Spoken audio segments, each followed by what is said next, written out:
ሰዎች ላይ የፈጠሯቸውን ለውጦች የሚገልጽ ነው። በየጊዜው ሰዎች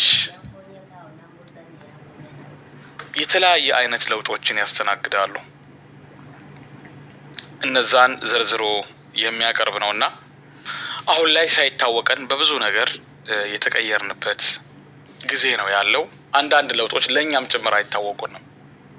ሁኔታዎች ናቸው ያለንበትን ሁኔታ መቀየሩን ሳናቀው የምንቀየረው። ከዚህ አንፃር መተዋወስ ለራሳችን ጊዜ መስጠትም ያስፈልጋል። ለውጣችንን እኛ ራሱ አናቀው። የሆነ ጊዜ ነው ቆም ብለን ራሳችንን ማየት ስንጀምር ለውጣችንን የምንረዳው።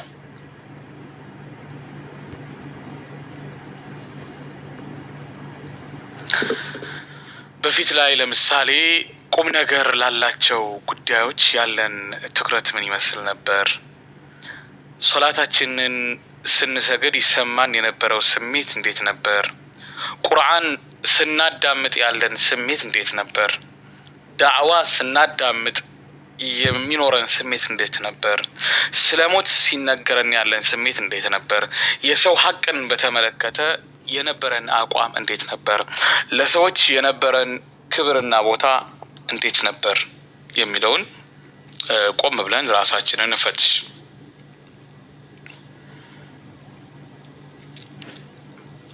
በየጊዜው እየተቀያየረ የሚመጣው ቴክኖሎጂ ውጤት እሴት ቫልዩ ላላቸው ነገሮች የምንሰጠውን ቦታ በየጊዜው እየቀያየረ ሳናስበው አስፈሪ የሆነ ስነ ልቦና እንድንላበስ አድርጎናል።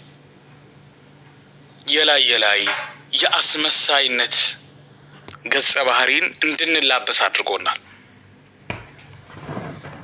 የማታለል የማስመሰል ያልሆነውን ነገር ሆነን ለመታየት የምናደርገውን ነገር የበለጠ እንድንጨምር አድርጎናል። ወአለይኩም ሰላም ወራህመቱላሂ ወበረካቱ።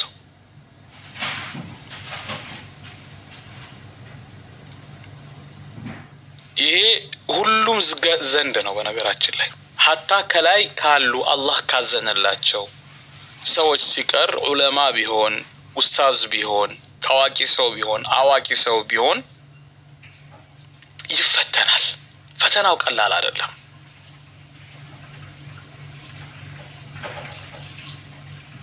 በዛው ልክ ስብራቱም ቀላል አይደለም። ማህበረሰባዊ ስብራቱም ጭምር እንደ ማህበረሰብ ቀላል አይደለም።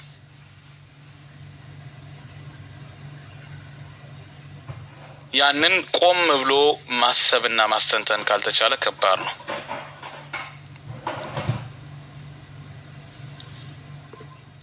ሰዎችን የምንለካበት ስታተስ መመዘኛ መስፈርቱ ራሱ ተቀይሯል።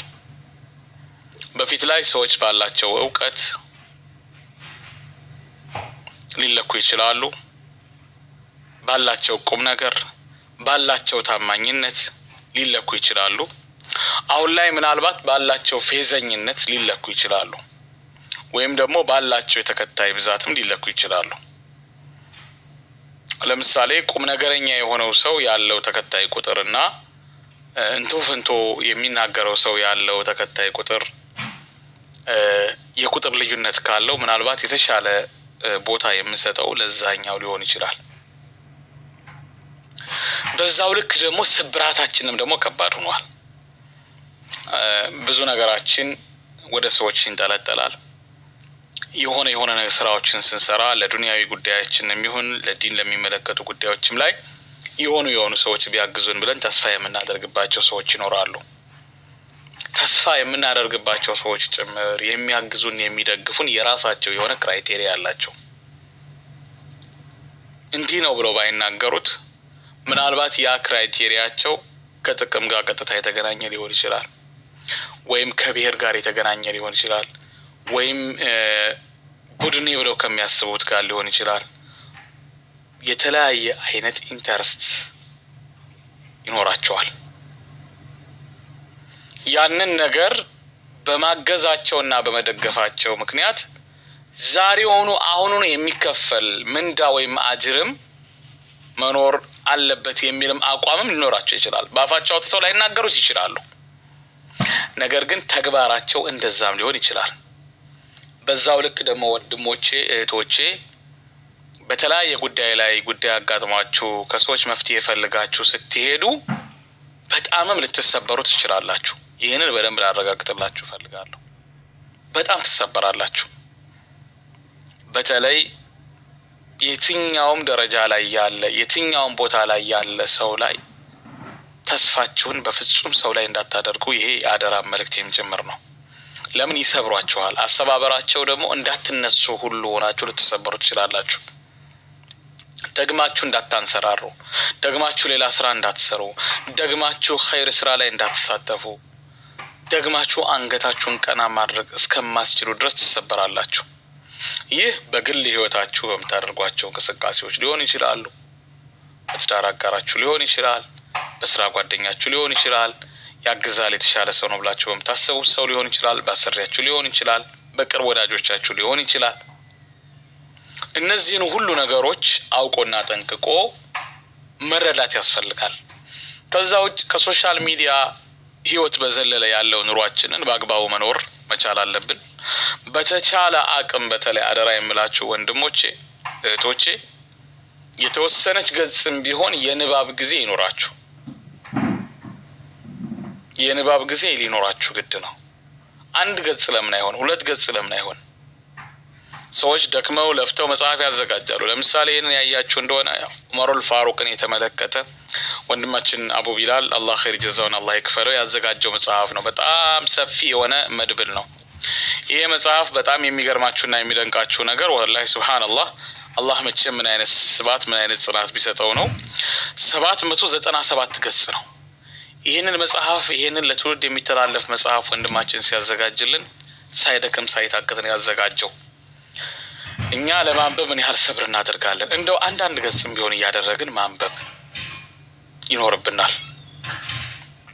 ስለዚህ ወንድሞቼ እህቶቼ ይሄ ያለንበት ወቅት በጣም ከባድ ፈተና ነው። በተለይ ለወጣቶች ለወንድም ለእህቶች አደራ የምላችሁ ነገር ሁሌም ከነፍሳችን ጋር መሐሰባ ማድረግ አለብን። አሁን ላይ ሰዎች የተለያየ ኢንተረስት አላቸው። ሀታ በመጅሊስ ጉዳይ ላይ በሚደረገው ትግል ከቀኝም ከግራም የተለያየ ፍላጎት ያላቸው ሰዎች አሉ። ይህንን በደንብ አስረግጬ ልነግራችሁ ፈልጋለሁ። ምክንያቱም ይሄ ከሙስሊሙ ጋር የተገናኘ የተቋም ትግል ምናልባት እንግዲህ ግማሽ የሚቃረብ የእድሜ ዘመኔን የፈጀውበትም ስለሆነ በሂደት ደግሞ እያወቅኳቸው እየተረዳኋቸው የመጣኋቸው እውነቶች ስላሉ እነዛን መግለጽ ግድ ይለኛል። በተለይ ደግሞ ለእኔ ትውልድ ወጣቶች አደራ የምላችሁ ነገር በግራና በቀኝ ተሰልፋችሁ አንተ ሱፊ ሰለፊ እያላችሁ መከፋፈልና ድንበር መተላለፍ የለባችሁም። ይህንን አደራ ልል ፈልጋለሁ። ይህንን ስል ብዙ በቂ የሆኑ ምክንያቶች አሉ። ከኛ በፊት የነበሩ ትውልዶች ይህንን ተቋም እዚህ ለማድረስ ብዙ ዋጋ ከፍለዋል። ለኛ አስተማሪ የሆኑ ብዙ ነገሮችን ሰርተዋል። በ1966 የነበሩ ወጣቶች ትልልቅ የሆኑ ስራዎችን ለመስራት ለሙስሊሙ ማህበረሰብ የተለያዩ ዘርፎችን አዘጋጅተው ብዙ ስራ ለመስራት ጥረት አድርገዋል። በ1966 የነበሩትም እንደገና በ1987 የነበሩትም ጭምር ለሙስሊሙ ማህበረሰብ ለውጥ ለማምጣት ብለው የተለያዩ ስራዎችን ለመስራት ሞክረዋል። አሁን ላይ ግን ከግራም ከቀኝም አላህ ያዘነለት ሰው ሲቀር በአብዛኛው ማለት በሚቻል መንገድ ከዱንያዊ ጥቅም ጋር በተገናኘ ነው እንቅስቃሴዎችን ለማድረግ የሚጥረው። ይህንን በደንብ አግባቡ መረዳት ያስፈልጋል። አጠቃላይ ስንኖር እንደ ኢትዮጵያውያን ሙስሊሞች የጋራ የሆነ ግብና ዓላማ ሊኖረን ይገባል። በየትኛውም አካል ያለ ጽንፈኝነትን መቃወም መቻል አለብን። እንደ ሀገር ስንኖር ሙስሊም ካልሆነው አካል ጋራ ከፕሮቴስታንቱ ጋራ ከኦርቶዶክሱ ጋራ በጋራ ተስማምተን እየኖርን በአንድ ሀገር ላይ ያው የሚረብሹ የሚያስቸግሩ እንዳሉ ሆነው በስራ ቦታ ስንኖር በተለያየ ሁኔታዎች ውስጥ ስንኖር በአንድ አገር ላይ እየኖርን ነው አይደለ? በአንድ ሀገር ላይ እኮ የጋራ ሀገር ኑሮን ከኦርቶዶክሱም ጋራ ከፕሮቴስታንቱም ጋራ እምነት ካለውም እምነት የለኝም ከሚለውም ጋራ ተስማምተን በጋራ ሀገር እየኖርን ነው ያለነው። ይሄ በሆነበት ሁኔታ ላይ ላኢላሃ ኢላላህ ሙሐመዱን ረሱሉላህ ያለ ሙስሊም በምንም አይነት መመዘኛ እርስ በርስ መከፋፈል ፈጽሞ ተቀባይነት የለውም። በተለይ አብዛኛው ሙስሊም ማህበረሰብ ከላይ ጀምሮ እስከታች ያለው አንድነትን ይፈልጋል። ላኢላሃ ኢላላህ ሙሐመዱን ረሱሉላህ የሚለውን መሰረትና መርህ ይዞ ኸይር የሆነ ነገር መስራት ነው እንጂ የሚፈልገው በአቂዳ ጉዳዮች ላይ እየተጨቃጨቀ እየተነታረከ ሀያቱን መጨረስ፣ በመጅሊስ ጉዳይ ላይ እየተጨቃጨቀ ሀያቱን መጨረስ አይፈልግም። ይህንን ማወቅ ያስፈልጋል።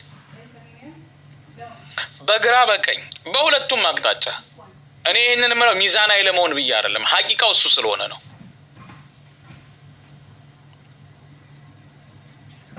በዚህኛውም ወገን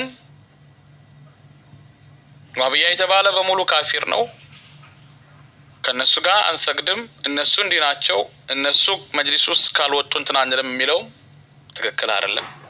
በሌላ በኩል ደግሞ በዚህኛው በኩል ያሉ ሰዎችን በፍጹም መውሊድ ስለሚያከብሩ እንደዚህ ስለሆኑ መጅሊስ አካባቢ ድርሻ አይሏትም፣ እነሱን ከመስጂድም ካጠቃላይ ነገር እናገላለንም ተብሎ የሚደረግ ነገር ትክክል አይደለም። ይህ ሀቅ የሆነ ነገር ሀቅ ነው። የጋራ ተቋም ይኑረን እስካልን ድረስ የጋራ የሆነ ነገር ይኖር እስካልን ድረስ በጋራ በምንስማማበት እንስማማለን፣ በማንስማማበት የጋራ የሆነ ፍሬም ተዘጋጅቶ በአንድነት እንጓዛለን። አይ በፍጹም ከነገሌ ጋርማ አይሆንም የሚል አካል የጋራ የሆነ ተቋም ሊኖረው አይችልም። ይህንን ማመን ያስፈልጋል። ሪያሊቲ እውነታው ይሄ ስለሆነ ስለዚህ ይህንን ነገር ተረድተን ከልህ ወጥተን ነገሮችን ራቅ አድርጎ ማየት ማሰብ ይፈልጋል። ወንድሞቼ ሙስሊሙ ላይ የተደገሰ ያለው ነገር ቀላል አይደለም። በሁሉም አቅጣጫ በኩል ያሉት ሙስሊሙን በተመለከተ ሌላው አካል ብዙ ነገሮችን አቅዶ እየሰራ ነው ያለው። እኛ እስከ መቼ ድረስ ነው እድሜያችንና ሀያታችንን በዚሁ በመጅሊስ ንትርክና ጭቅጭቅ እንድንጨርስ የተፈረደብን? ማለት ይሄ በጣም ሌሎች እኮ ጥለውን ሄዱ። እስከ መቼ ድረስ ከመጅሊስ ጋር በተገናኘ ያለው እውነታ አንድ እውነታ ነገራችሁ። ብዙ ችግሮች አሉ፣ ብዙ እውነታዎች አሉ። ከችግሮች ሁሉ ግን ዋነኛውን ችግር ዛሬ በተለይ ለወጣቶች ግልጽ አድርጌ መናገር ፈልጋለሁ። ምክንያቱም ሀቅ የሆነ ነገር ስለሆነ ይህንን እውነታ መረዳት ስለሚያስፈልግ በግራም በቀኝም በዋነኛነት የሚያጓትቱ አካላቶች ከሌላህ ለዲን ብለው የሚንቀሳቀሱ እንዳሉ ሆኖ ዋነኛ ችግሩን ግን ዛሬ እነግራችኋለሁ። ይችን ነጥብ ልብ ብላችሁ በጥንቃቄ እንድታዳምጡ ፈልጋለሁ። ምክንያቱም ሙስሊሙን ማህበረሰብ በእንደዚህ ያለ መንገድ የማንም መጫወቻ ሲሆን እያየን ዝም ማለት ስለሌለብን። ዋነኛው ችግር ምን እንደሆነ ታውቃላችሁ? እስከዛሬ አሁን ብቻ ያለ አይደለም ነገራችሁ፣ ከድሮ ጀምሮ መጅሊስ ላይ ያለን ችግር ነው መነግራችሁ። እየተንከባለለ የመጣውን መጅሊስ የፌዴራል መጅሊስ ሲዋቀር፣ እሺ ኮመንት ለማንበብ ተቸግረናል እያሉ ነው። ኢንሻአላህ ወይ ኮት ደረብ አደርጋለሁኝ።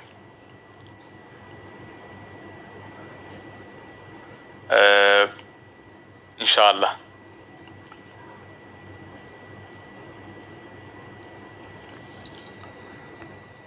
ኢንሻአላህ ዋና ነጥቡ ላይ አተኩር። ኢንሻአላህ መርሐባ ኢንሻአላህ